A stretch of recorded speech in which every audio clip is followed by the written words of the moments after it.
The African National Congress, the ANC, turns 107 years old today, making it Africa's oldest liberation movement. The ANC, however, owes its liberation victory to other liberation movements like Tanzania's Chama Cha Mapinduzi, the CCM. Sarah Kimani returned there to see how life was like for exiles and what became of the facilities after the exiles left Tanzania in 1992. Tucked in what would easily pass as the middle of nowhere in Tanzania lie the stories and the remains of some of South Africa's freedom fighters. Welcome to Mazimbu, west of Tanzania's capital, Dar es Salaam. You are at the University of Sokoine's Solomon Mahlangu campus. Mina umkopi ngiyashela Mazimbu ngifuna uMandela Day iwe mnandi. It is here that we meet Ali Mkopa. Mkopa was here as a small boy when the first batch of ANC freedom fighters arrived here, seeking political asylum. They were on the run from the apartheid regime. Tanzania's then President Julius Nyerere offered them land. ANC wamekuja mwaka 70. The ANC came here in 1978, 1979 and in 1980.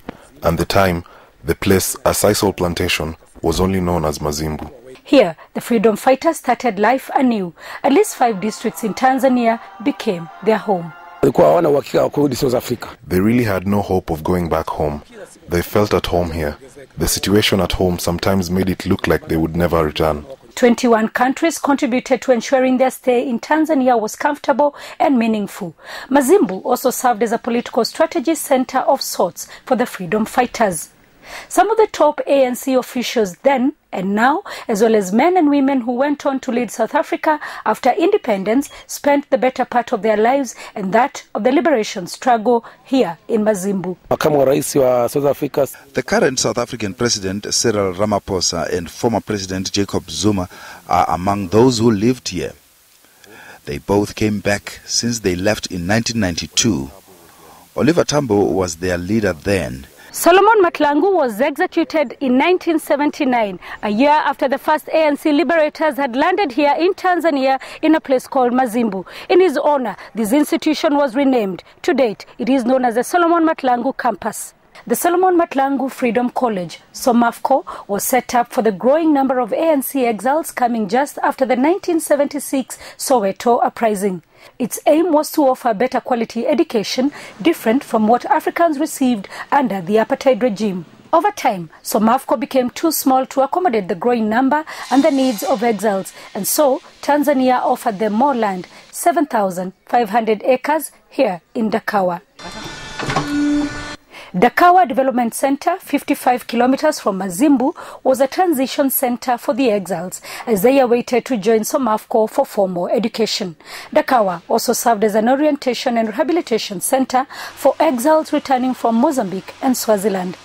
As a development center, it offered more than formal education. It catered for those in need of vocational training, including carpentry, metal and leatherwork. They had so many activities of a person who is at his or her home.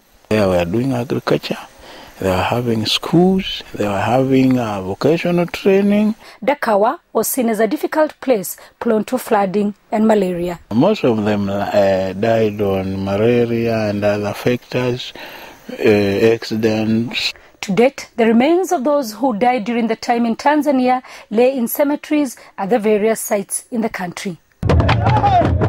In 1990, Nelson Mandela was set free. The mood and the dreams at the camps changed. Ali remembers celebrations that lasted for 2 days here in Mazimbu. Mandela came here and even spent a night in the camp.